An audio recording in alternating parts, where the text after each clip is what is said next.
boa tarde. Mais uma vez, estamos agora no meio do curso. Eu hoje vou pegar em Aristóteles, sobretudo, o conceito de prudência, que tanto o Pierre Robin, que diz que ele seria um conceito fundamental quando se pensa numa ecoética, como o Hans Jonas vai também ressaltar a importância dessa virtude aristotélica quando se trata da questão da bioética. Quer dizer, a prudência é alguma coisa que foi trabalhada por Aristóteles num outro contexto, numa outra época, diante de outras questões, mas que nós podemos resgatar e ela tem algo a nos ajudar, a nos ensinar, a esclarecer, né, nessa relação do homem com a natureza e das implicações dessas tecnologias novas para o campo da vida e para o campo da ética. Aristóteles foi o primeiro a delimitar a ética como um campo próprio, um campo específico de investigação que se diferenciava dos campos teóricos da física ou da metafísica, da lógica, enfim, há uma esfera própria que tem seu próprio fundamento, tem sua própria metodologia, e que não se pode passar de uma esfera, da esfera teórica, para o plano da prática, como se não houvesse esse distanciamento, essa diferença, essa especificidade. A gente tem, no plano do pensamento global de Aristóteles, né, a esfera teórica, que estuda as leis universais, imutáveis e necessárias, e diante da qual nós só temos uma atitude, que é a do conhecimento, da contemplação, da teoria, né? O theoros era um termo que designava o embaixador que uma cidade enviava a outra por ocasião de celebração das festas daquela cidade. Então, era alguém que ia assistir aos jogos, mas não participar. Então, o teórico é aquele que vê à distância, né, e que contempla, que conhece, mas sem possibilidade de intervir, de interferir no objeto que ele conhece. Já o plano da prática, ao contrário, é o plano da praxis, né, é aquele plano em que a ação do homem produz um efeito, né, um efeito no próprio mundo do homem, quer dizer, um efeito sobre quem pratica e um efeito sobre todos os outros que estão envolvidos por aquela ação. Tá? Nesse campo, o campo da ação, nós não temos a possibilidade de usar a mesma metodologia, o mesmo critério, nem podemos esperar o mesmo rigor que nós alcançamos no plano teórico. Tá? Então, se Aristóteles defende para o conhecimento teórico o método analítico, que de premissas demonstradas deriva as consequências necessárias que provém dessa premissa, né? No plano da prática, o método é a dialética. E o ponto de partida, em vez de serem premissas evidentes ou premissas demonstradas, o ponto de partida são as endoxas, quer dizer, são as opiniões vigentes, as opiniões respeitadas, as opiniões dos sábios, as opiniões compartilhadas pela cidade. É daí que se parte, daquilo que se diz. É muito comum essa expressão na ética de Aristóteles. Diz-se que, e aí ele se refere a uma opinião vigente ou defendida por alguém, em geral da escola platônica, ou entre os sofistas, enfim, diz-se que. E esse dito é, então, submetido a uma dialética, a uma crítica. É dizer, a divergência de opiniões, a diversidade, a pluralidade de opiniões, é o material com que a filosofia da prática vai operar. Tá? Ela precisa dessa discussão, porque ninguém possui a verdade nesse plano, porque esse plano está submetido à temporalidade, está mudando, os momentos não se repetem, as circunstâncias não se repetem, a ação é sempre do indivíduo, a ação é sempre no concreto, portanto, ela se dá em meio a determinadas relações, a determinadas forças, a determinadas circunstâncias que não vão se repetir. Então, nesse plano da prática, não existe certeza, é o plano da incerteza. E, por ser o plano da incerteza, a divergência é bem-vinda. É preciso discutir, é preciso criticar, é preciso confrontar as diversas posições, as diversas opiniões, para que uma revele as contradições da outra, e assim o pensamento vá caminhando, se aproximando da verdade, tangenciando a verdade. Aristóteles vai falar em tatear em busca da verdade. Quer dizer, nós estamos mergulhados na incerteza, o futuro está aberto, pode ou não acontecer, dependendo da nossa ação, da nossa deliberação, da nossa decisão, né?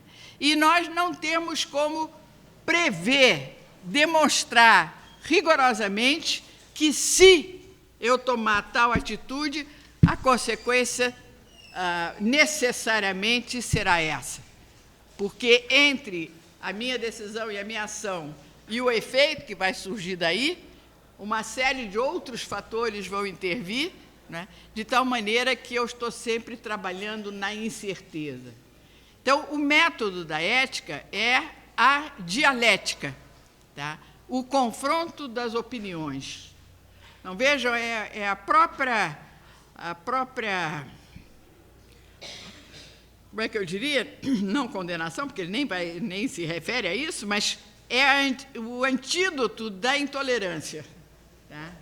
Em vez de lutar por uma única opinião verdadeira, ou pela opinião mais verdadeira que tem que prevalecer, o importante é que se confrontem as diversas teses e se procure analisar cada uma delas para ver as suas contradições ou os seus acertos, e, com isso, a gente ir progredindo, né, nesse tatear em busca da verdade.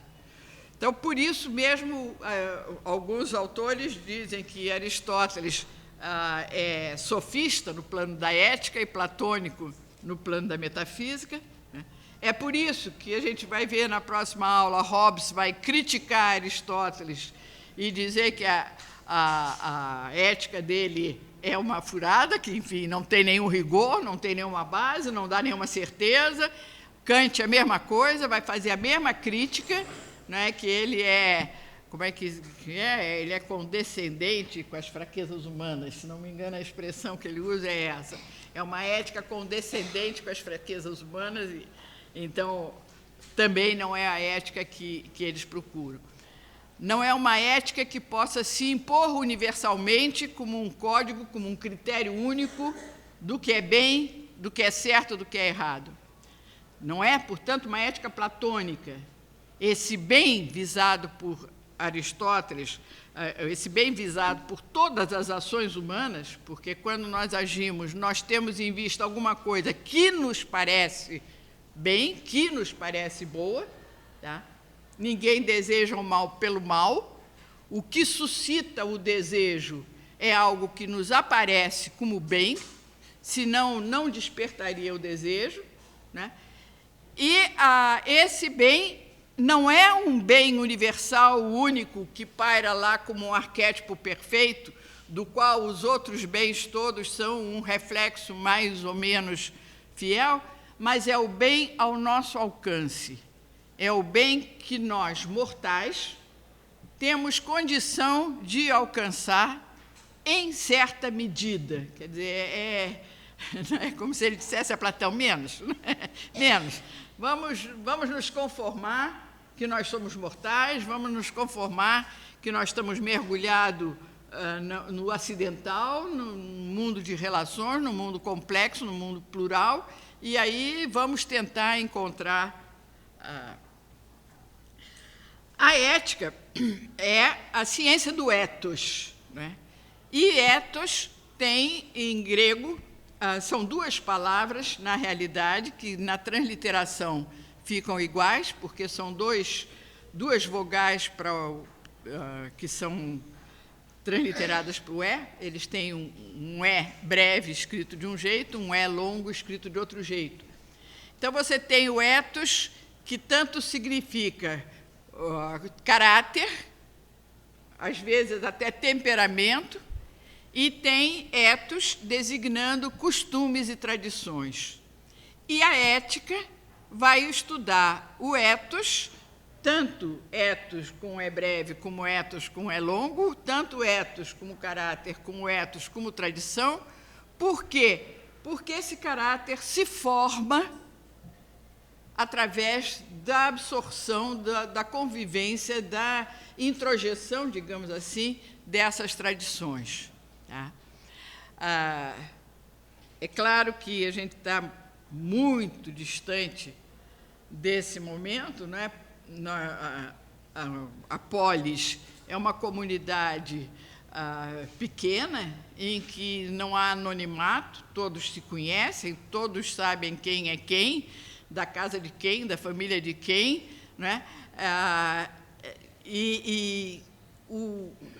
preservação da tradição e dos costumes forma um referencial único, a ponto de Aristóteles dizer que o que forma a cidade é a comunhão dos mesmos valores. Tá?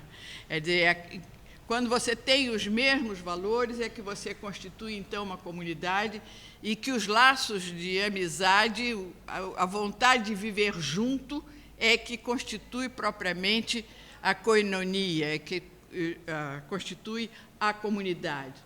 Nós hoje vivemos numa sociedade pluralista, se a gente quiser definir qual é o ethos que nos guia, né, seria extremamente difícil de chegar a uma definição.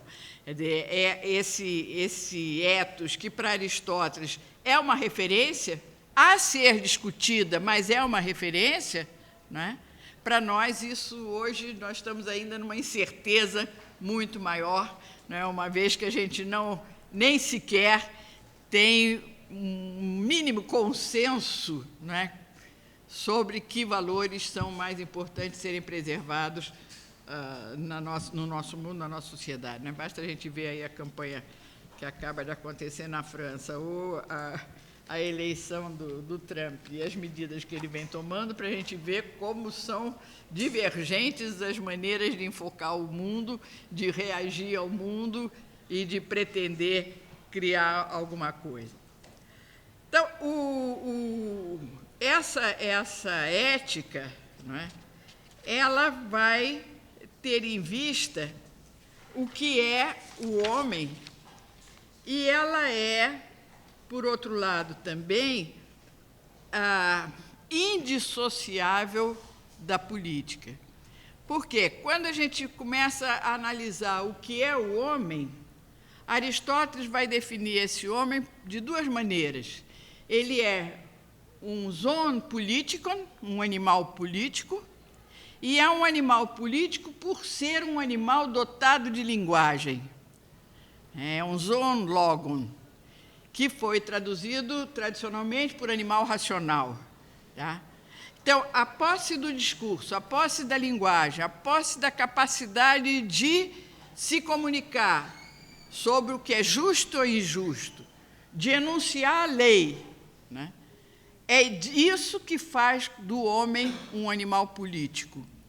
E é um animal político porque ele não sobrevive sozinho. Quer dizer, para sobreviver, o homem precisa de uma comunidade que o ampare. Tá? Senão, ele não sobrevive. E se sobrevive, ele não se torna homem. Ele não aprende a ser homem. Se ele não for criado, né, numa comunidade humana. Tá? Então, daí, o que ele vai dizer é que o homem aprende a ser homem. O homem torna-se homem. Que a natureza humana é uma meta, é um horizonte, é uma finalidade a ser buscada, não é um ponto de partida.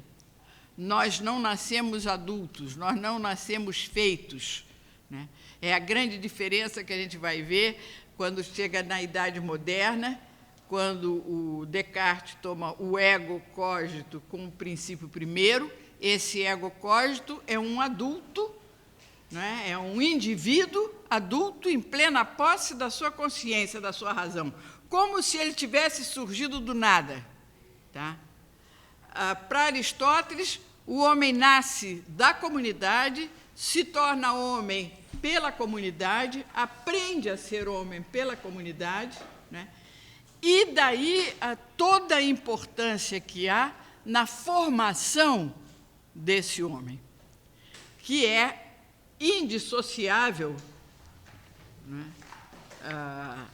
da cidadania, da cidade. Necessariamente, a excelência de um homem é a mesma que a de um cidadão da cidade excelente. Não existe cidade justa sem cidadão virtuoso, e não há cidadão virtuoso sem cidade justa. As duas coisas remetem uma à outra. Daí toda a necessidade da ética, toda a necessidade absoluta de uma ética, né, de uma ética da cidadania, né, do meu comportamento enquanto membro de uma comunidade e enquanto as minhas ações vão repercutir na vida dessa comunidade. Tá? É muito, como é que se diz, concreto isso, quando a gente pensa na figura a que tanto Aristóteles como Platão se referem, né, que é o Alcibíades, que é esse personagem de Atenas, da época de Sócrates, né, sobrinho de Péricles, estrategista enaltecido pelas virtudes dele de comandar, de saber comandar uma batalha, né, o considerado homem mais bonito de Atenas, né, e que trai Atenas uma primeira vez, trai Atenas uma segunda vez, acaba expulso de Atenas, acaba assassinado, e, para ser enterrado, é uma prostituta que empresta o manto para enrolar o corpo dele. Quer dizer, a situação de maior indigência possível, quase que largado aos cães, que era o pior opróbrio que podia acontecer a um grego. Né? A gente tem aí a questão da Antígona, que gira em torno justamente disso. É preciso enterrar um corpo dignamente, e Alcibíades só consegue um manto de uma prostituta para ser, enfim, enterrado. Então, a grande questão que fica para eles é como, não é? Como que alguém que nasceu em berço de ouro, que foi discípulo de Sócrates, amigo de Platão, conviveu com o que havia de mais refinado em Atenas, como é que essa pessoa, não é, que recebeu tantos dons, não é, se torna um traidor numa primeira vez, numa segunda vez? No banquete de Platão, ele aparece no final completamente bêbado, não é, fazendo declarações a Sócrates, e declarando que só diante de Sócrates é que ele sentia vergonha do que ele fazia. Né? Se ele só sentia vergonha de si mesmo na frente de Sócrates. É retratado como uma pessoa absolutamente sem limite, totalmente apaixonado, e que é o responsável pela derrota de Atenas em Siracusa. É dizer, a falta de limites, a falta de temperança, que é o termo usado por ele, né? A falta de temperança de uma pessoa, né, acabou jogando toda a população em desgraça quando Atenas é derrotada na Batalha de Siracusa, chefiada por Alexandre, que teimou que era aquela hora, quando todo mundo dizia que não, e ele teimou que sim, e acabou sendo derrotado, né? Então, a reflexão sobre a formação ética do cidadão, né, ela tinha um exemplo muito presente, muito concreto, né, do que podia acontecer quando a ação viciosa, quando a falta de virtude, quando a falta de justiça, quando a falta de temperança, de contenção, de autodomínio, né, acontecia por um personagem importante na vida da cidade e que causava um estrago na sociedade como um todo. Muito diferente do que a gente está vivendo hoje, não é? Parece assim que a gente está num outro mundo. A gente vê, quer dizer, essa preocupação, né, com a questão da cidadania. E a análise do homem como animal político, né, mas ele é também um ser da natureza, né? Em Aristóteles, o homem, a alma do homem, né, ele diz, ela absorve o vegetal, ela é o princípio de uma vida vegetativa, comum aos vegetais, porque ela se alimenta, ela cresce, ela morre, ela se reproduz, tal como os vegetais. Ela é o princípio de uma vida animal, porque ela tem impulsos, porque ela tem instintos, porque ela tem desejos, porque ela tem emoções, porque ela tem afetos, não é? E ela isso comunga com os animais, é comum ao homem e ao animal, o animal também participa disso, né? E há aquilo que há especificamente humano, que é a capacidade de pensar, a capacidade de elaborar um discurso, a capacidade de refletir, né?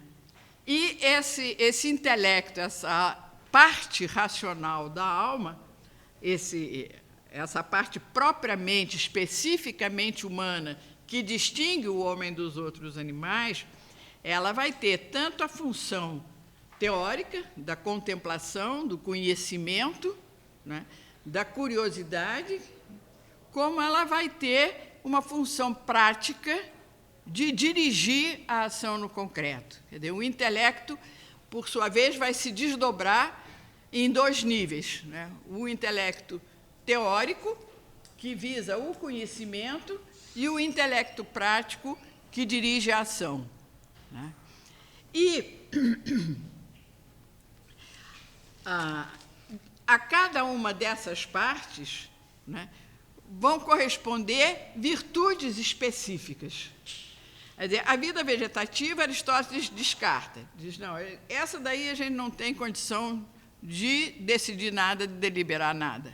O meu estômago digere, independente de eu querer ou não, a fome vai vir sem que eu queira ou não queira, a sede igualmente, o sono igualmente, a doença igualmente. Quer dizer, há uma parte aí que não depende de deliberação e escolha, que é essa parte vegetativa, né, em que a natureza que dá as regras e que eu não tenho como controlar.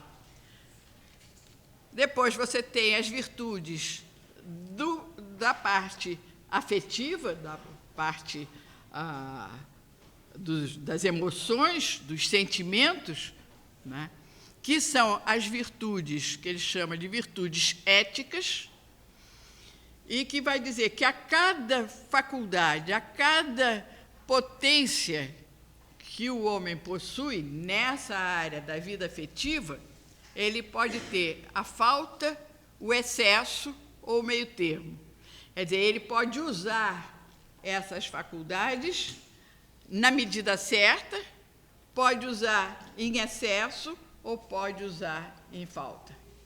O exemplo que ele toma da virtude moral, da virtude ética, é a análise da coragem. Ele pega um livro inteiro da ética em que ele analisa a questão da coragem, né, que era fundamental dentro da Grécia, né, como defesa da cidade, o que significa defesa da autonomia, porque se a cidade fosse derrotada, a população era transformada em escravo do vencedor.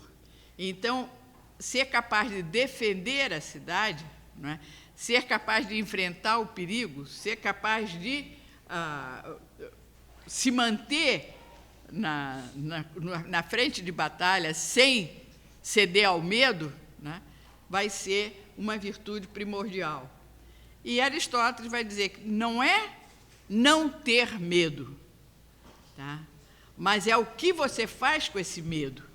Quer dizer, não há possibilidade de você neutralizar ou ignorar esses afetos.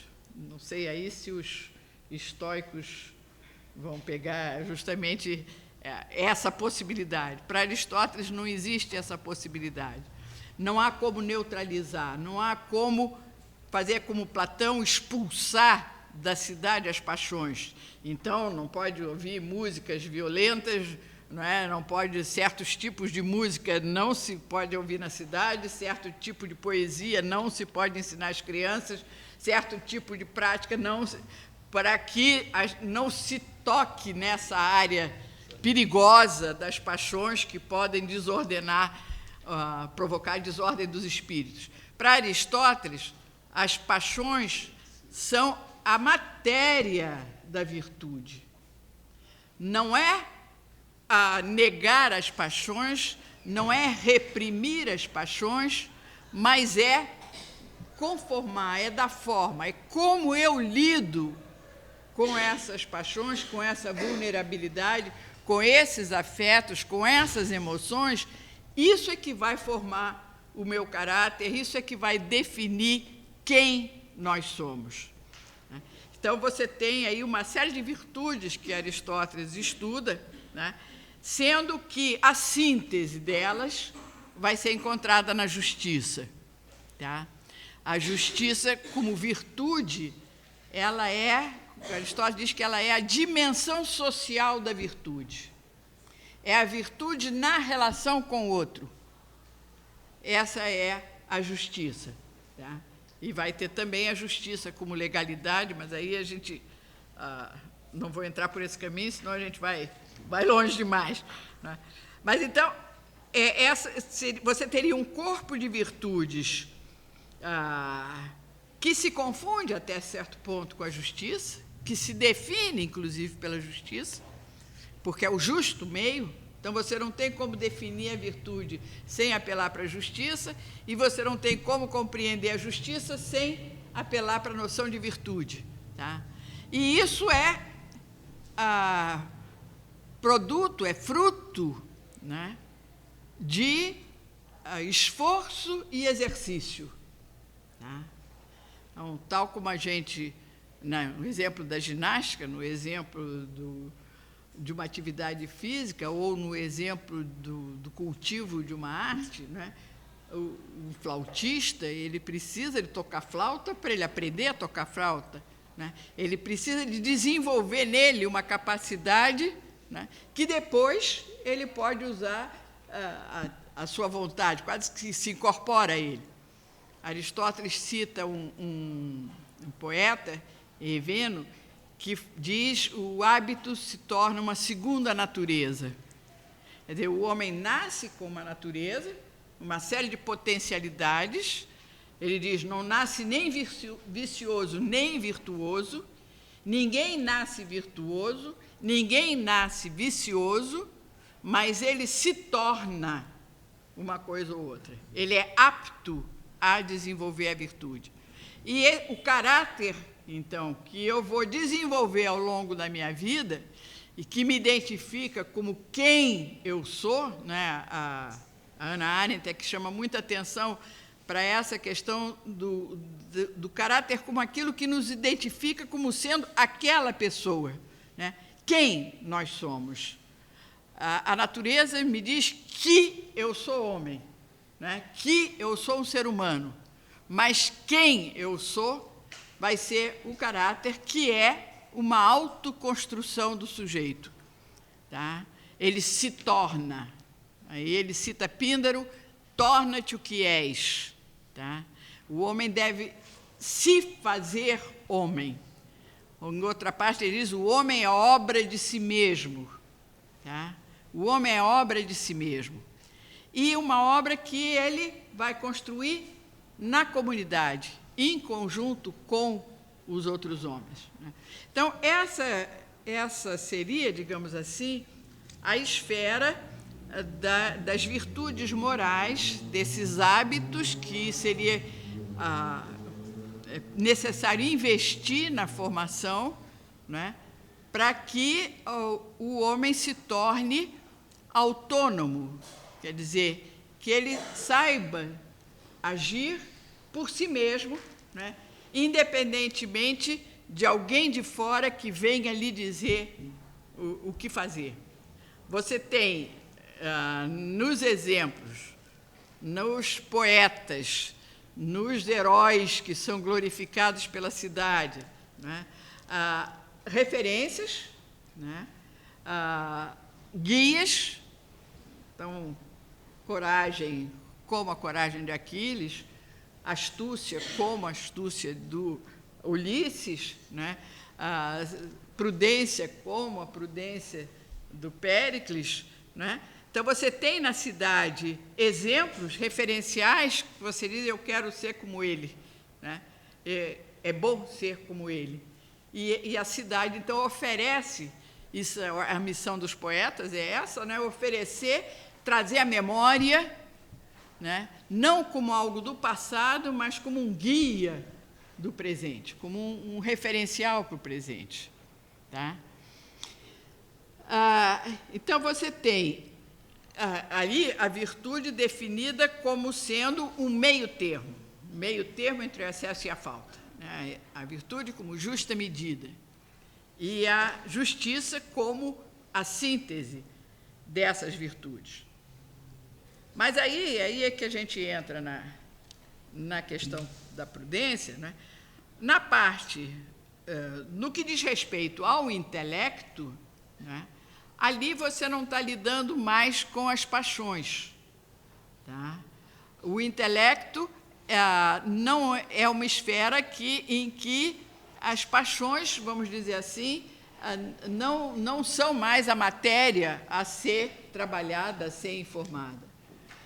Ela é a esfera que lida com o conhecimento, com a reflexão, com a inteligência, não é? Com o discurso. Né? Então, essa parte vai ter também suas virtudes próprias. Na parte do intelecto que dirige a ação seria a prudência, e na parte do intelecto teórico, a sabedoria. Quer dizer, você teria, então, um homem, o ideal, né, de homem, de ser humano, eticamente mais desenvolvido, mais completo, né, seria aquele munido de conhecimento, tem o conhecimento, compreende o mundo, conhece o mundo, né, é aquele que tem o autocontrole, graças às virtudes éticas, né, ele sabe se dominar, ele sabe conter as suas paixões para poder direcioná-las ou contê-las na justa medida. Né?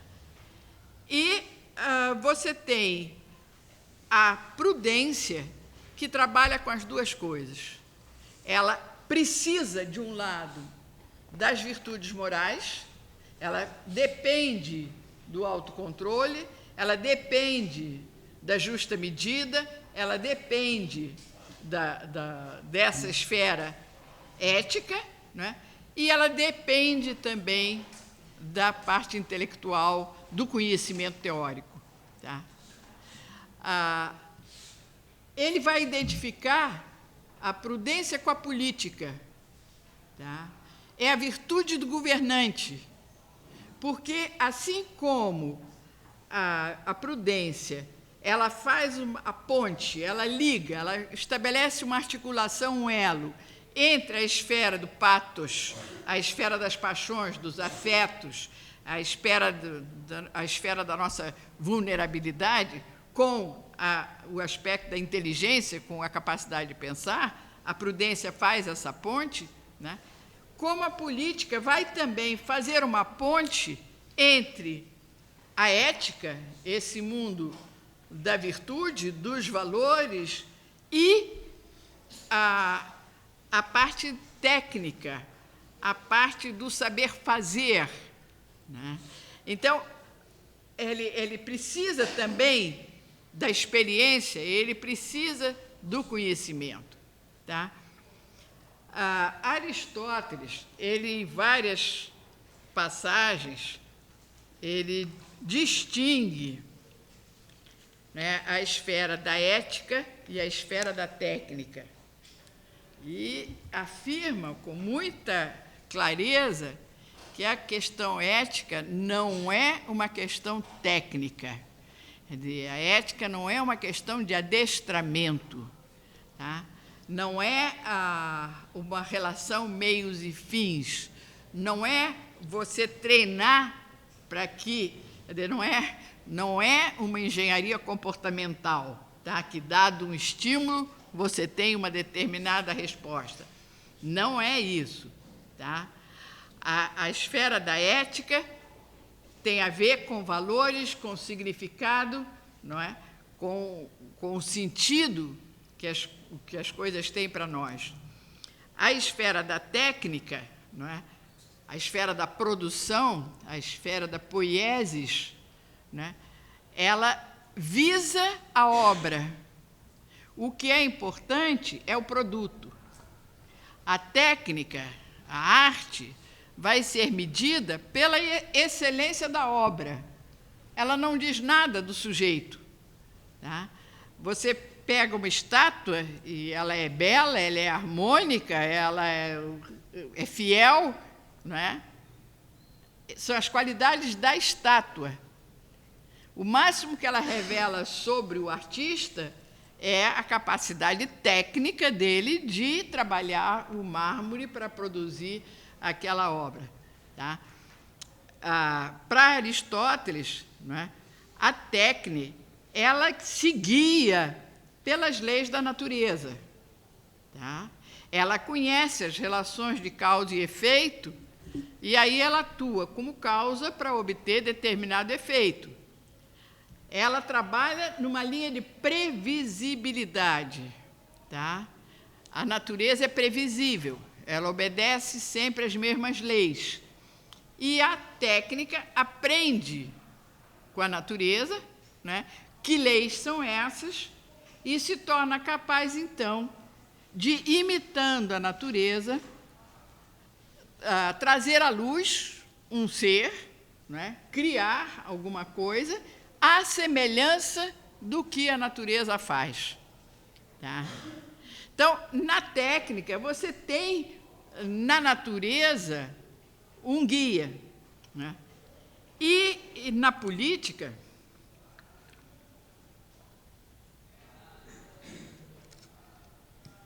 Aristóteles vai identificar um lado técnica, porque há uma natureza humana com que você vai trabalhar. Há uma natureza do solo, há uma natureza do clima, há uma natureza que está aí diante de nós, né? E uma natureza da própria polis. O homem é um animal político. Se ele é um animal político, isso significa que a cidade deriva a uma naturalização da política, tá? Os dois caminhos vão de um lado, numa direção ou na outra, né? Há uma naturalização da política, de certa maneira, porque o homem é um animal político. Então, na visão de Aristóteles, não é? O padrão, a perfeição, quem mais se aproxima de uma perfeição possível é a cultura grega, é a vida na polis, onde a violência e a força são substituídas pela palavra, tá? No mundo bárbaro, o que vale é a força e a violência, né? é pelo poder da força é que se consegue o domínio sobre os outros, enquanto que na sociedade política a palavra assume o lugar da força. Tá? A Hannah Arendt, ela diz, a violência é muda. Né? A violência dispensa a palavra, ela não precisa da palavra. Ao passo que, na vida da polis, ela é uma sociedade, o termo que eu li uma vez é linguageira. É a discussão, é a palavra, é a troca, é que faz com que se crie um laço entre os membros da comunidade. Tá? Então, você tem aí na política, né, um lado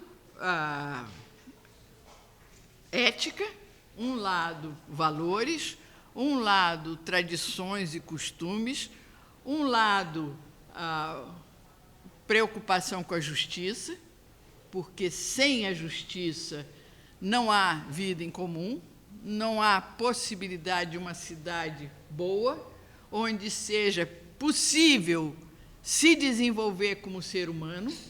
Tá? A justiça é a base da condição de possibilidade do homem se realizar como homem. Então, você precisa dessa vertente, desse lado ética, né? E você precisa de conhecimento, de experiência, quer dizer, desse lado técnica. Então, a gente vê que, quando Aristóteles escreve a Política, né, ele vai se municiar de uma pesquisa sobre as constituições das cidades gregas, que é o que a gente sabe, reuniu 157 constituições de cidades gregas, que ele, então, estuda, analisa, para perceber, né, como que cada cidade criou leis para lidar com aquelas questões específicas. Né?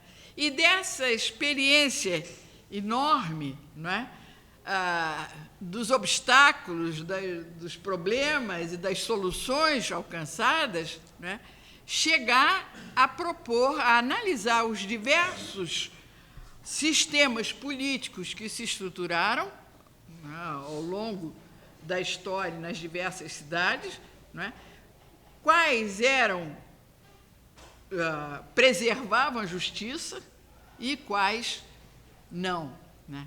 Então, ele vai na política, né, a gente sabe, ele classifica os regimes políticos em pares. Aquele que é o certo, que corresponde à natureza da política, em que o governante e o Estado visa o bem da comunidade, e a sua forma deturpada quando o governante assume o poder em seu próprio benefício. Tá? Então, a gente tem, no governo de a monarquia, que seria o regime legal, o regime justo, né? Governo de um só, mas que governa em vista do todo. E a face corrupta, a tirania, em que assume o poder pela força e pela violência e governa em seu próprio benefício. A mesma coisa a aristocracia com relação à oligarquia. Né? A aristocracia, o governo de um grupo, teoricamente dos melhores, não é? Que governam também em vista do todo, e a oligarquia, quando um grupo assume o poder em seu próprio benefício. Né? E o regime da República, né, que encontra a sua degeneração na demagogia. Tá? Então, de cada regime, de acordo, né, com o que é a natureza da cidade, você tem uma forma boa e você tem uma forma deturpada. E aí, que fatores que levam, ou que preservam, ou que prejudicam, né, uma ou outra forma? Então, há um lado que é teoria, há um lado que é conhecimento, há um lado que é experiência, né? E há um lado que é tradição, há um lado que é valor, há um lado que é...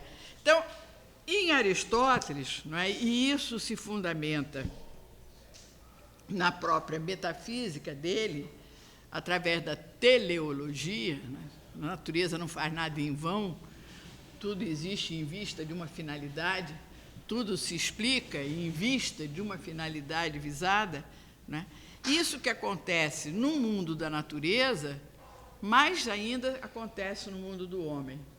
O homem não é, nesse sentido, um ser distante do resto da natureza, como vai aparecer na Idade Moderna, a natureza obedecendo ao mecanicismo, às leis cegas, às leis mecânicas, às leis puramente físicas, e o homem movido por intenções e valores. Para Aristóteles, né, essa teleologia, esse caminhar em vista de um fim que é sempre um bem, né, ela perpassa o mundo da natureza e o mundo da política e da ética, né? Então, não há em Aristóteles aquilo que vai aparecer cá na frente, né, a separação do campo do homem em relação a essa ruptura entre o homem e a natureza, entre fato e valor. Tá? Quer dizer, você tem uma dimensão ética da política, né? inerente, né? Não é de um partido, não, é da natureza da política.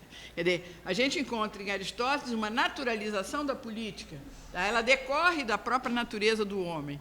E a natureza do homem não é totalmente distinta, separada do resto da natureza, porque ele traz em si o vegetal e traz em si o animal, né?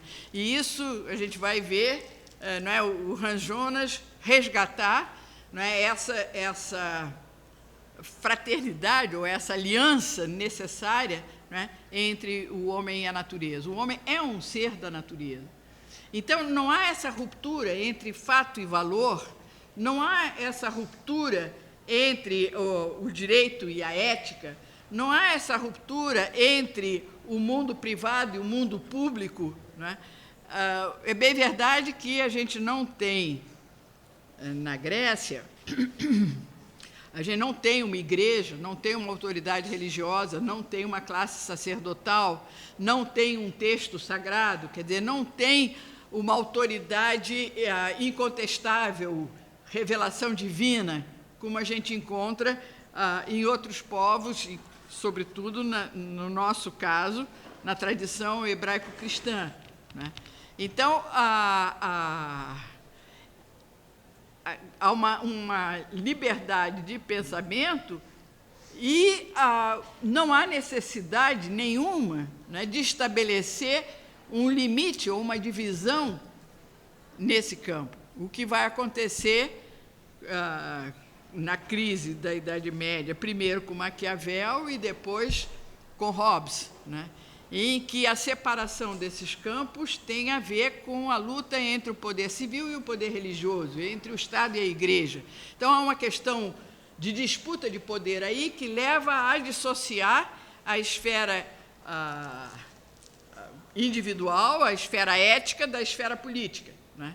Então, Maquiavel diz lá, né, se a gente se baseia no que deve ser, no que teoricamente é certo, e não presta atenção naquilo que efetivamente acontece, a gente está mais trabalhando para a nossa perdição do que para a nossa salvação. Então, os discursos são muito bonitos, o que se diz é muito encantador, mas, na realidade, o que vigora é a lei do mais forte, é quem consegue dominar, né?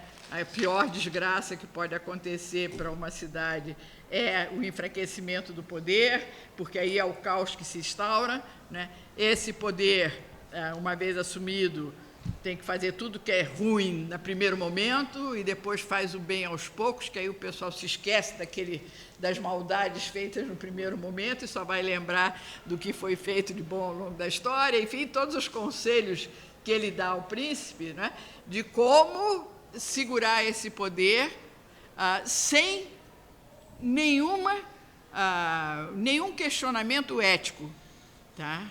Nenhum questionamento ético. É uma questão puramente de técnica política, né? Enquanto que, em Aristóteles, essas duas coisas são indissociáveis, porque não pode haver cidade justa sem cidadão virtuoso, e não pode haver cidadão virtuoso sem cidade justa. Então, as duas coisas são totalmente indissociáveis, né? E a cidade tem que prover, né, a formação desse cidadão, tá? O ideal, né, é que a prudência, então, ela dirija os atos humanos, e a prudência é justamente essa capacidade que a gente desenvolve, né, na direção da ação, de escolher entre as diversas alternativas possíveis aquela que é a melhor naquela situação concreta, tá? Quer dizer, ela tem a ver com essa sabedoria prática, não é? Essa experiência de você saber como lidar com a situação da melhor maneira, não é? Para atingir o fim pretendido. Mas ele faz questão de assinalar que não é mera habilidade, porque essa habilidade da prudência, ela está submetida ao bem. Ela é uma procura de alcançar o melhor, o bem possível, que nunca é óbvio, tá? Que nunca é seguro, totalmente seguro, né? Então, ela vai reunir a parte de conhecimento teórico, a parte de experiência, né, tal como a política, a parte de ter em vista o fato, o acontecimento, as diversas forças em disputa, né, e como, com isso tudo, encontrar a alternativa que leve à melhor solução, a solução mais justa, tá? Então, ele diz uma coisa que eu acho genial, ele diz, no plano da prática, o caminho mais curto entre os meios e os fins nunca é, como na geometria, uma reta, né? No plano da prática, você para, você recua, você desvia, você contorna, você volta, até conseguir chegar. É um caminho de labirinto em que você vai lidando com as incertezas, com aquilo que vai aparecendo a cada momento, e com isso você vai manobrando para chegar aonde você almeja chegar. E esse onde você almeja chegar, para ser prudência, tem que ser um bem. Senão é mera habilidade que pode estar a serviço do crime, né? Um criminoso pode ser muito hábil, não é? E isso não é uma virtude, no sentido de não é alguma coisa que o torne melhor, né? Então, a prudência seria essa boa regra, ou reta razão, né? A tradução aí ela é bastante discutida. Aristóteles usa o termo ortos logos, né? Ortos como ortodoxia, que é a reta opinião, o ortos logos é a reta razão, né? Ou seja, é a razão eticamente comprometida, eticamente direcionada, tá? Não é a razão puramente operativa, a razão puramente calculista, né, que sabe como fazer para atingir um fim, mas que visa esse fim porque vê esse fim como um bem, tá? Então, ela é uma razão já penetrada por valores, né? Ela é uma razão já permeável a valores, tá? E quando a gente vê, né, os autores atuais, como Hans Jonas, como o Pierre Robin, que foi quem escreveu um grande livro sobre a prudência, dissecou essa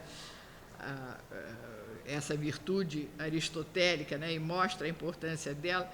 E quando ele diz que ela é fundamental para a ecoética, ou quando o Jonas também vai se referir à prudência, né, porque nós estamos também lidando com a incerteza. Nesse momento, né, o avanço tecnológico, a maneira de viver que nós adotamos no nosso mundo, né, maneira de exploração, de produção, de tecnologia que cada vez, né, cria necessidades para poder manter o consumo, né, é a lógica da bicicleta, né, você tem que estar caminhando, se parar, cai, né? Então, essa virtude da prudência, ela permite, ou ela pressupõe, ou ela exige o diálogo, né, do conhecimento teórico, né, com a esfera dos valores.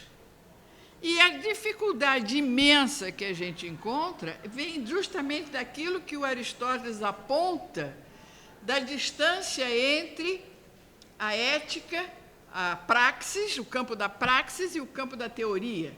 Metodologias diversas, fundamentos diversos, grau de rigor diverso. O diálogo entre essas duas esferas, né, ela é extremamente complicada.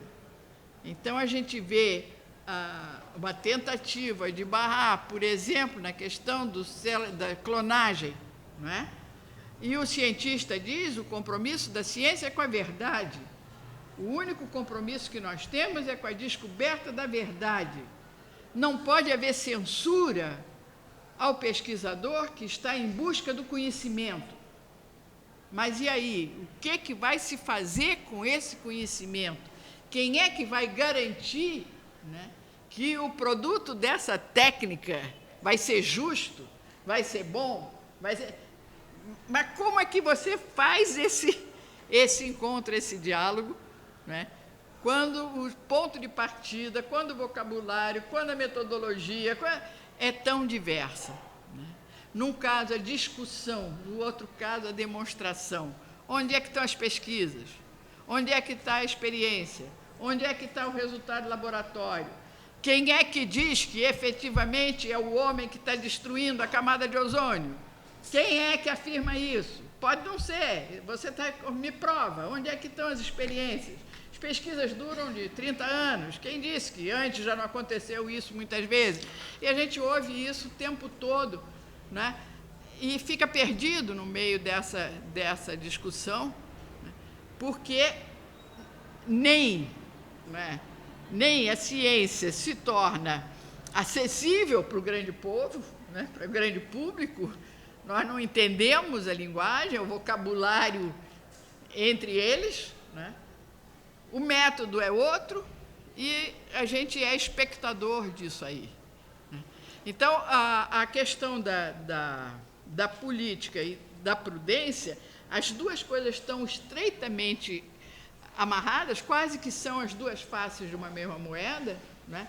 Que assim como as políticas precisam de uma base teórica e de uma sabedoria de ação, de escolha, de estratégia, né? Também a prudência é justamente essa virtude que possibilita essa aliança, essa articulação entre os dois campos, tá? Então, é claro que há aí os riscos, né, de excessiva naturalização da política, enfim, há toda uma discussão em torno dos limites em que essa discussão deve ser feita, de até onde prevalece uma ou outra, né? Quem é que deve ter a palavra final, né? É o político, é o cientista? Quem é que pode determinar o que deve ou não deve ser feito, né? Quando a gente sabe toda a pressão do mercado, quando a gente sabe toda a política de pesquisa, quando a gente sabe todo o interesse de laboratórios envolvidos, enfim, como a gente já está farto de saber toda essa engrenagem que está por trás, né? E aquilo que o Hans Jonas diz, é preciso uma barreira ética. É preciso uma barreira ética.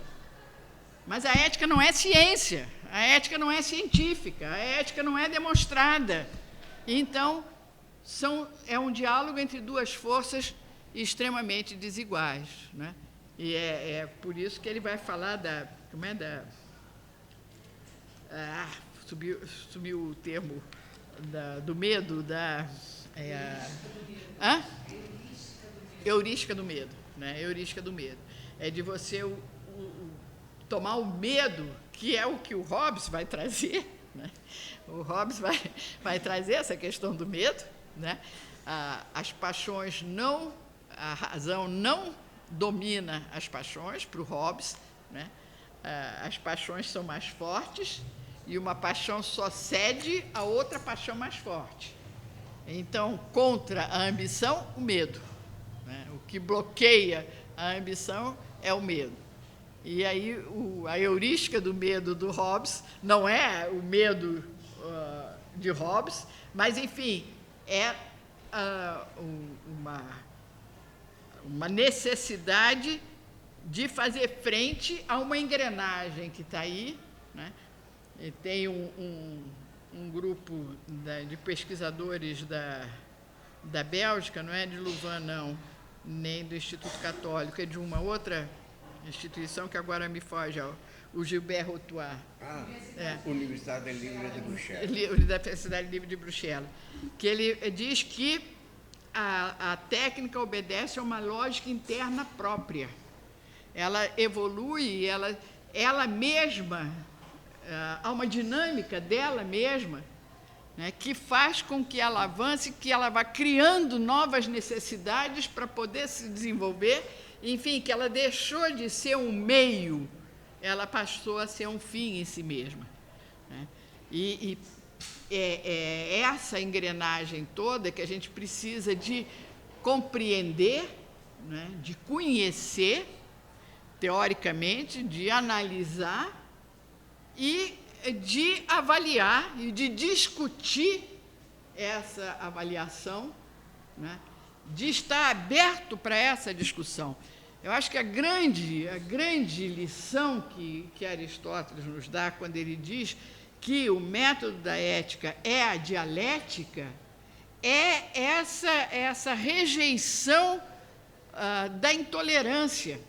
Ninguém é dono da verdade. Não há como alcançar uma verdade absoluta no plano da vida concreta, da vida prática, da história, da relação entre os homens, né? Então, eu tenho uma parte da verdade. Ele diz também, né, é impossível estar totalmente certo, mas também é impossível estar totalmente errado, tá? É tão difícil, tão improvável que a gente acerte na mosca, como é improvável que a gente esteja completamente errado, né? Ele diz, o alvo da ética não é o alvo do arqueiro, é um pórtico. Então, tem a dimensão de um pórtico. É difícil errar. De alguma maneira, nesse tatear em busca da verdade, né, nós todos estamos tateando, nós todos estamos nessa busca. Tá? E você pode ter visto alguma coisa que me escapou, e eu posso ver alguma coisa que te escapa. Né? Então, é pela dialética, é pela discussão, é pela troca de opiniões em que eu respondo ao argumento do outro. Né? Na retórica e nos argumentos sofistas, quando Aristóteles se dedica a estudar os sofistas e a arte dos sofistas e como é que eles manobram para manipular, para seduzir, para convencer, né? Ele vai perceber os recursos que a gente encontra todo santo dia. Né? Desqualificar o interlocutor é o primeiro recurso. Quem é você para estar falando o que está falando? O que você sabe desse assunto? Você está falando isso porque você está comprometido, porque você está nessa situação, porque você está se beneficiando. Você desqualifica o adversário e você não responde ao argumento dele. Então, há muitas maneiras de fazer uma falsa dialética, uma erística, não é? E um arremedo de dialética em que você não responde de fato ao argumento do outro, né? Mas você muda o sentido do que ele disse, né? Muda o sentido das palavras que ele usou, coloca na boca dele o que ele não disse, o que ele disse da parte você toma como se ele estivesse falando do todo, o que ele disse em sentido figurado você toma como se estivesse falando em sentido estrito ou vice-versa. Toda uma série de figuras de linguagem que o Aristóteles vai dissecando, né, para poder nos dizer o que é efetivamente um processo dialético. E o Habermas, né, vai retomar essa ética da comunicação, vai retomar essa mesma coisa. Né? É preciso, para haver uma dialética, é preciso que eu tome o que você diz no sentido em que você disse e que eu responda ao seu argumento. Não que eu te desqualifique, não que eu mude o seu pensamento, não que eu ponha na sua palavra, na sua boca uma palavra que você não usou, apenas para ganhar a discussão, para ganhar a causa, para ganhar o voto, para ganhar a aprovação. Né? Então, a ética do discurso, ela supõe, né, que haja efetivamente, das duas partes, uma procura da verdade, uma procura do melhor, uma procura do mais justo. Né? Se ela tiver essa intenção, aí essa dialética ela é altamente proveitosa e é o único caminho, é o único recurso que nós temos para lidar com essa esfera da incerteza. Tá?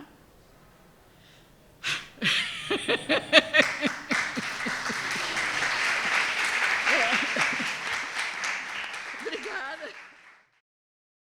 Na verdade, eu tenho 3 pontos assim que eu queria perguntar, assim, enfim, para entender melhor. Primeiro, essa questão teve um momento que você falou sobre vício, não foi exatamente vício versus virtude, como se fosse uma oposição. Eu queria entender um pouco essa questão do vício, assim, para Aristóteles, como que ele pensava isso.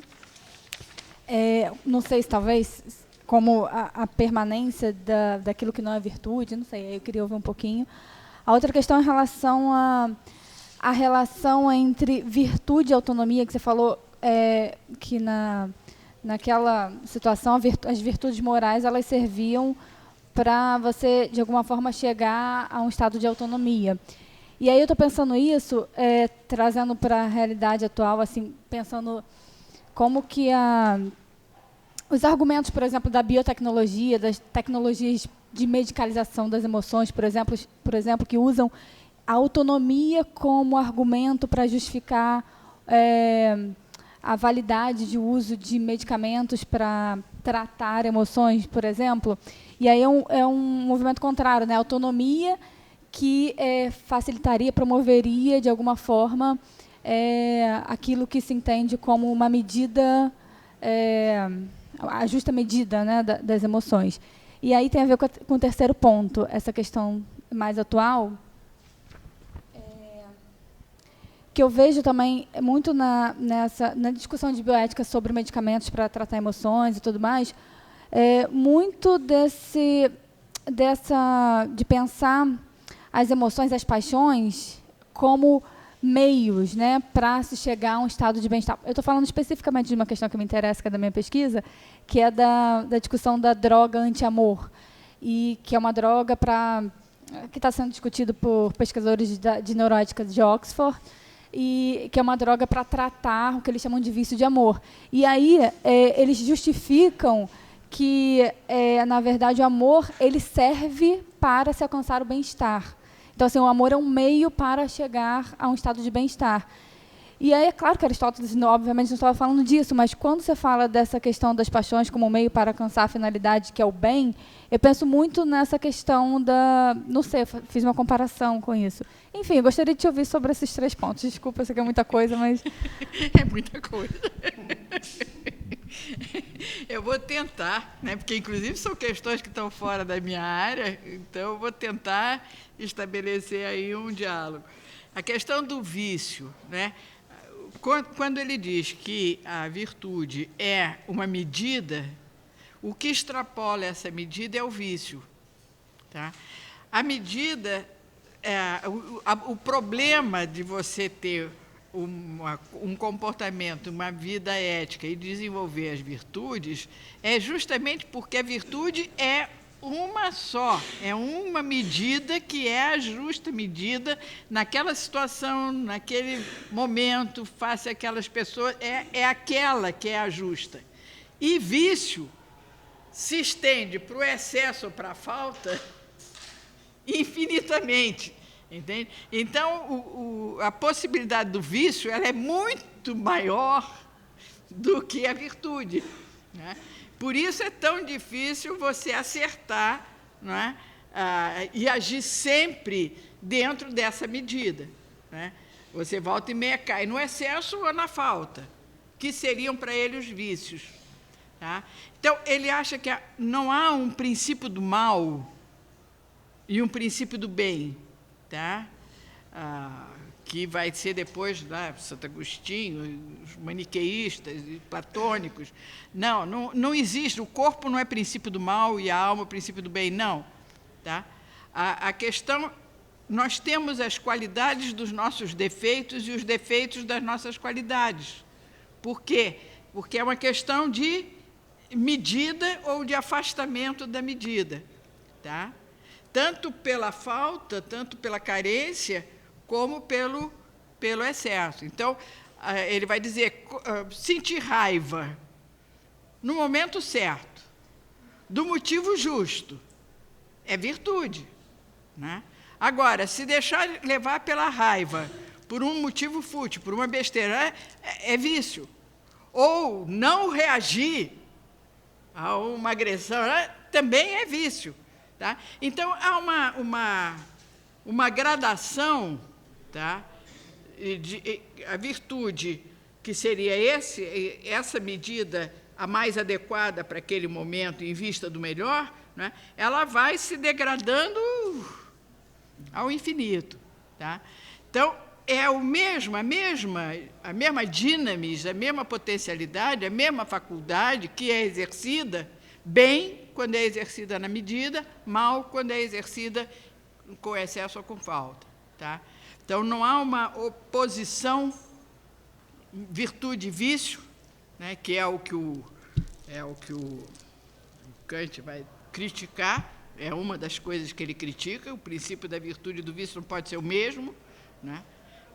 Para Aristóteles, não, é o mesmo. Tá?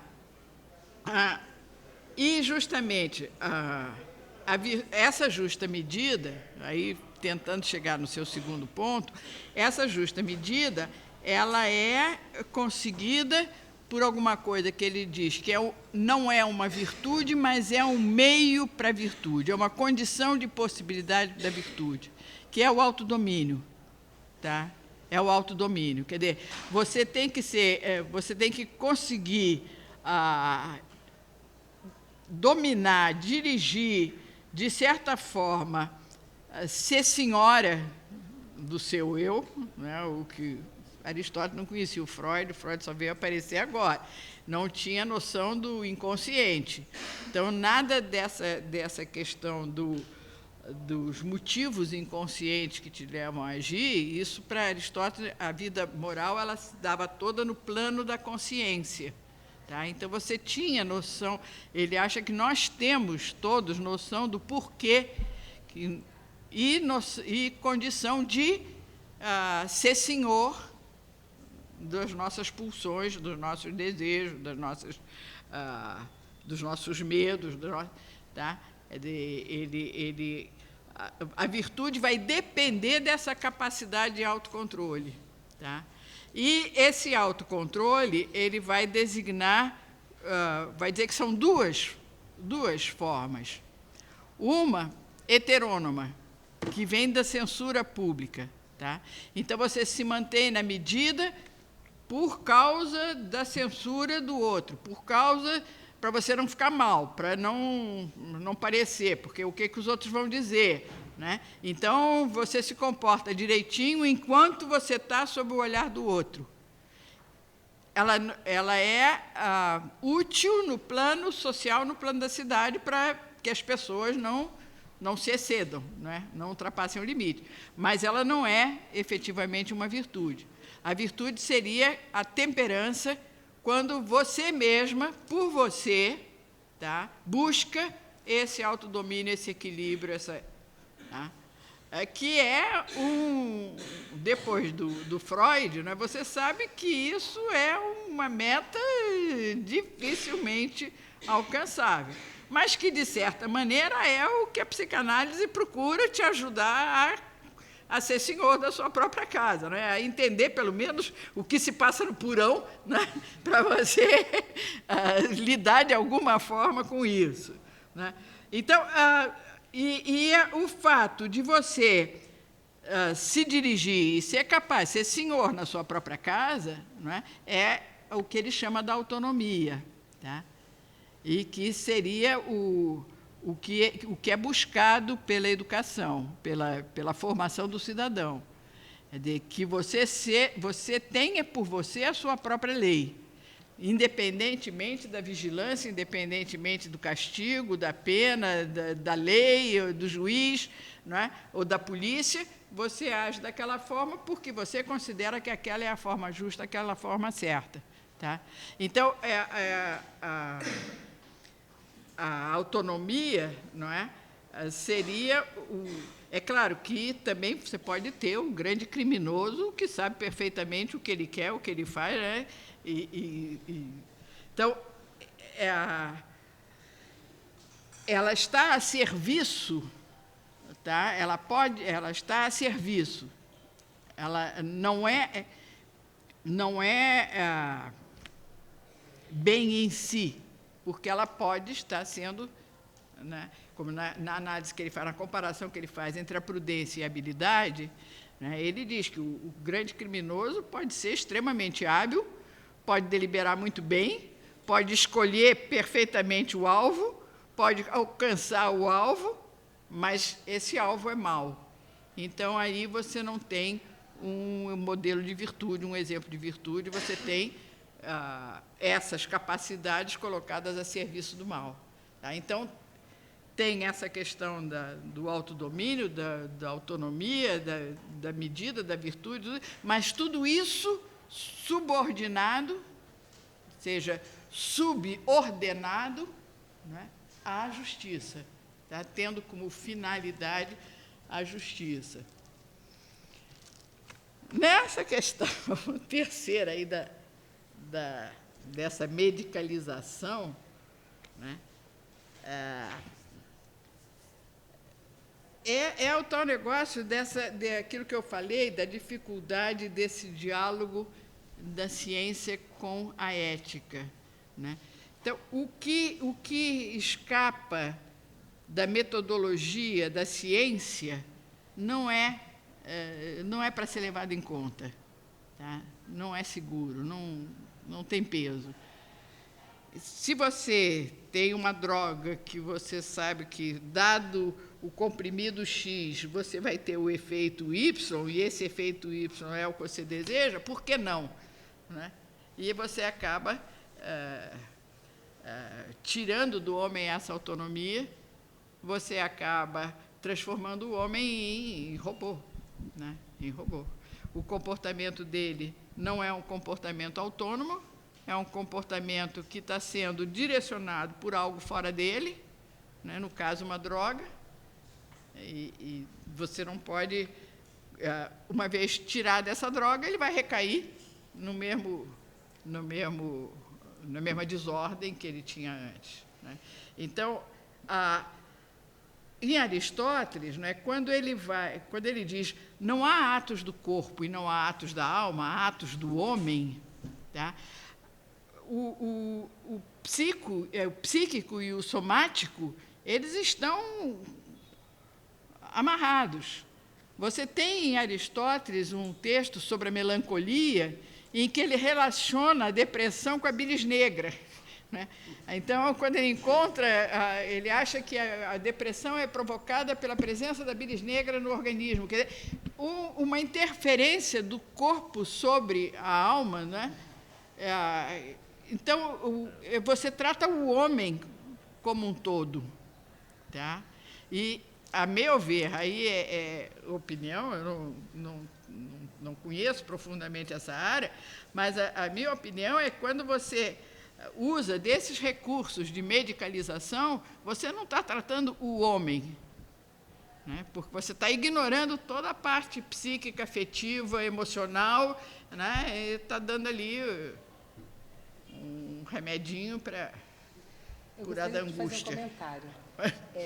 Na psiquiatria, muitas vezes, esse termo autonomia não é exatamente o termo que a gente usa em ética, né? É a autonomia do paciente nas suas atividades cotidianas.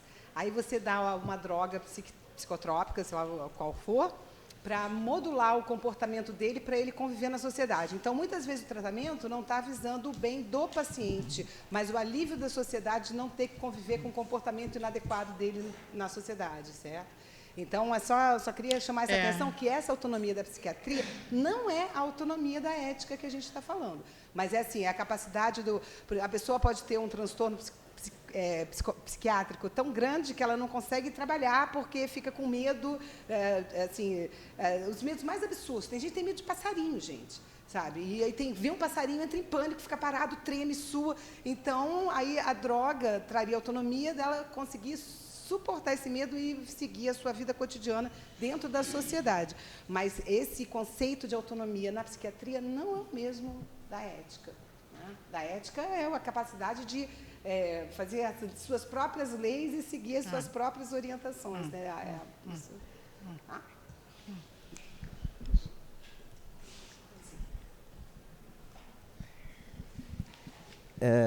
As virtudes são o que Aristóteles considera como intrinsecamente boas, ou ele menciona alguma base para dizer que elas são boas? O início é o que você disse. As virtudes, no caso a prudência, etc. Né?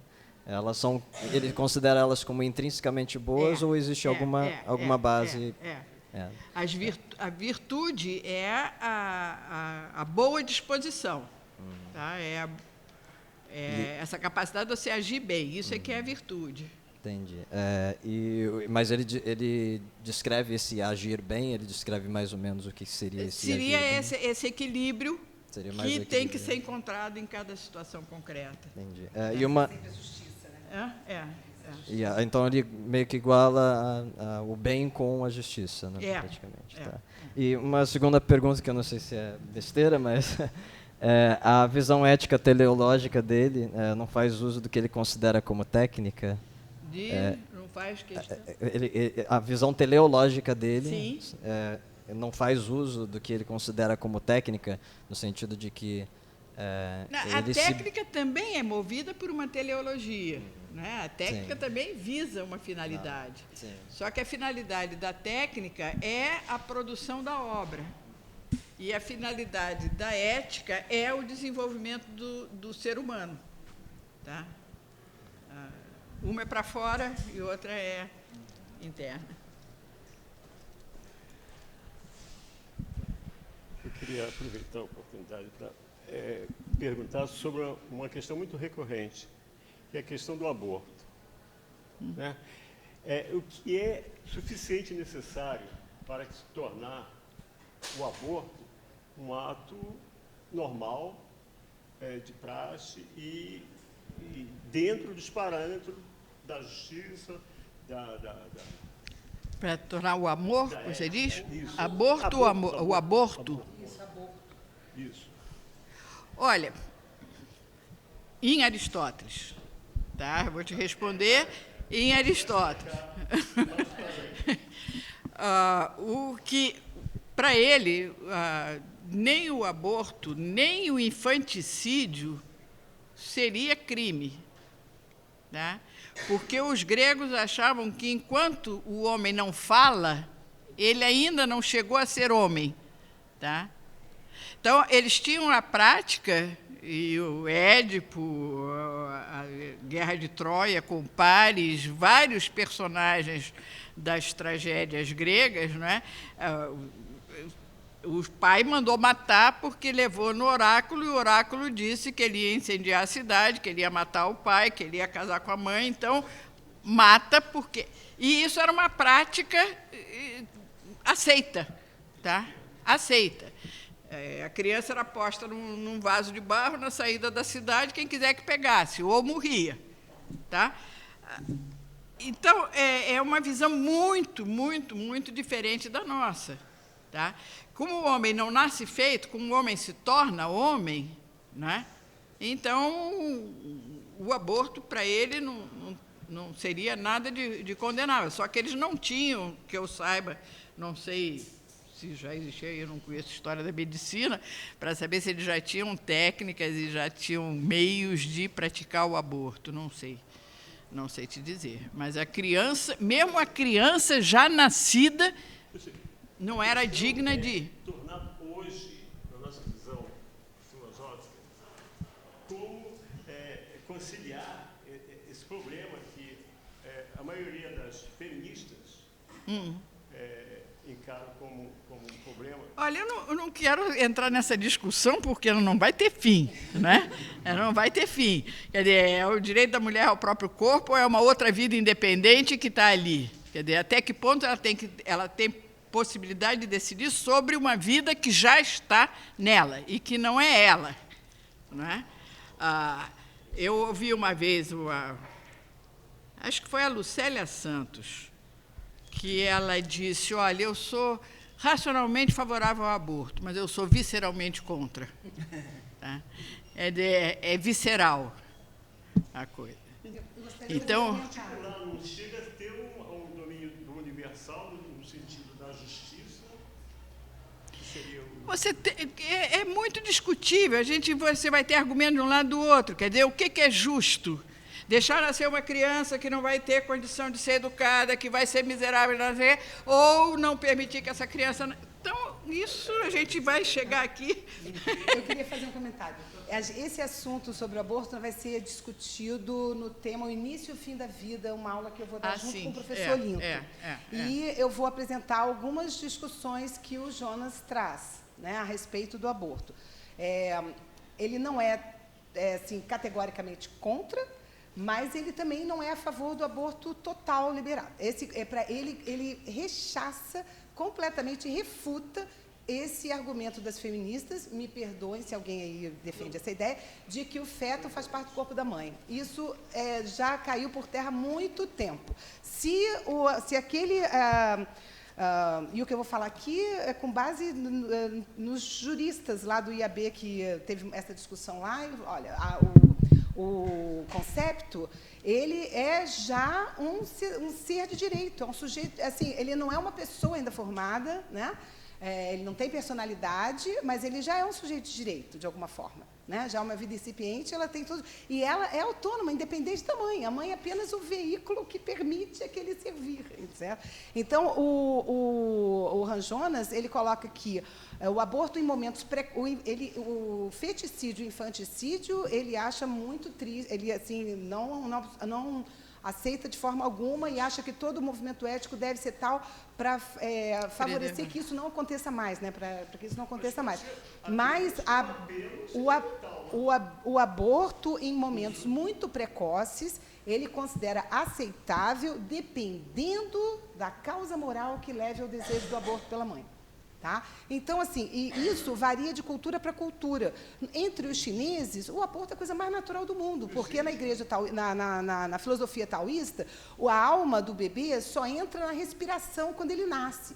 Então, a alma do bebê está só no perispírito da mãe durante a gravidez. Se você mata o bebê, que não quer dizer nada, nem karmicamente falando, no sentido lá deles, entendeu? Então, agora, na cultura judaico-cristã, o aborto é um pecado mortal.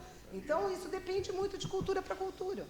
Tá? Isso não tem uma regra fixa. O Jonas dá essa orientação, que nos momentos bem precoces, há certas situações que o peso moral pode ser tal que a interrupção daquela vida incipiente é aceitável eticamente.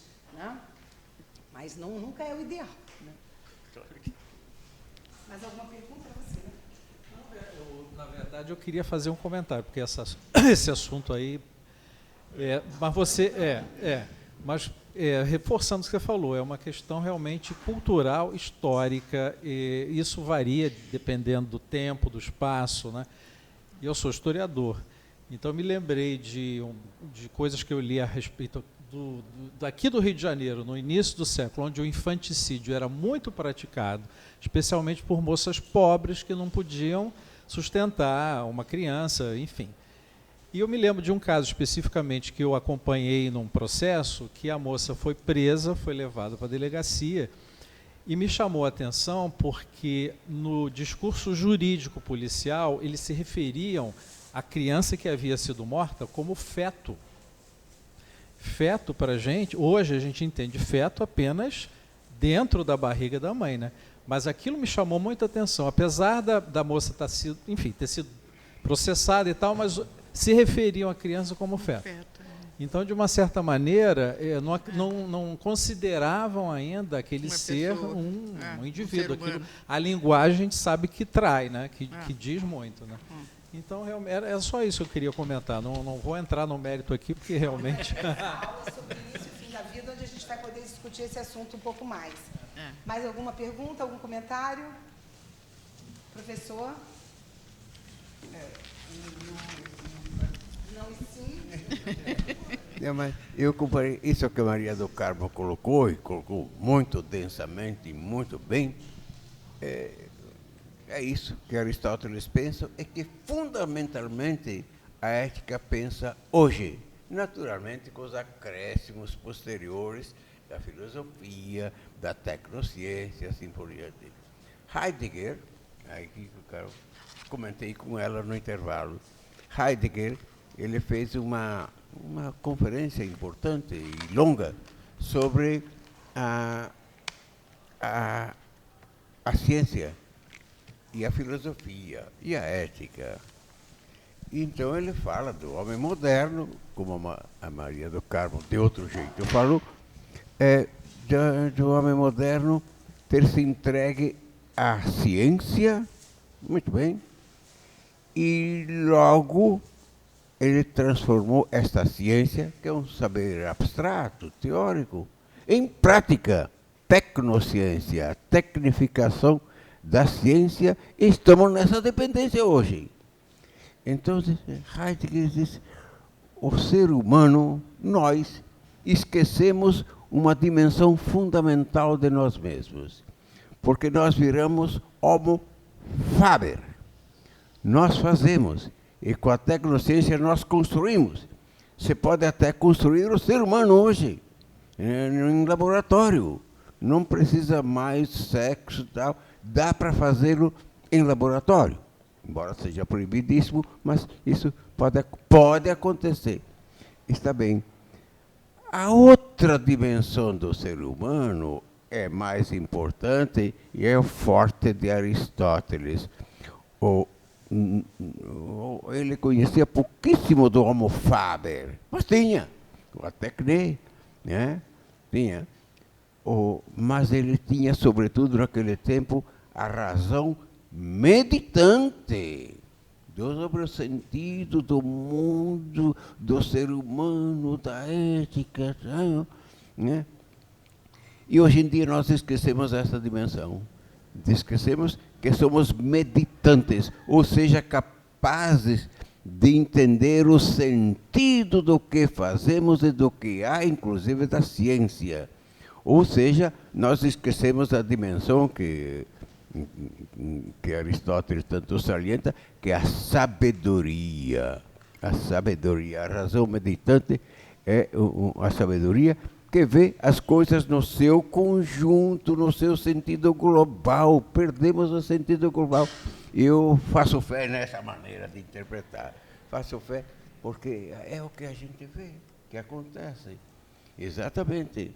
Então, hoje o pavor é que a tecnociência, a técnica, se tornou autorreferente. Não precisa mais do nosso pensamento para avançar. Né? Uma tecnociência chama outra tecnociência, só que precisa da meditação do ser humano. Né? Sem que precise. Então, nos espantamos do que a tecnociência seja capaz. Entretanto, a razão meditante nos diz que a ciência, a tecnociência, são instrumentos, inclusive produzidos por nós. Cabe a nós ter a sabedoria de controlar esses instrumentos e sabê-los aplicar como convém. Eu estou traduzindo em sentido de agora, heideggeriano, isso que a Maria do Carmo acaba de dizer, e muito bem, e muito bem. Ok? Então, nos encontramos aqui sexta-feira, às 16 horas. Obrigada, professora. Obrigada a todos.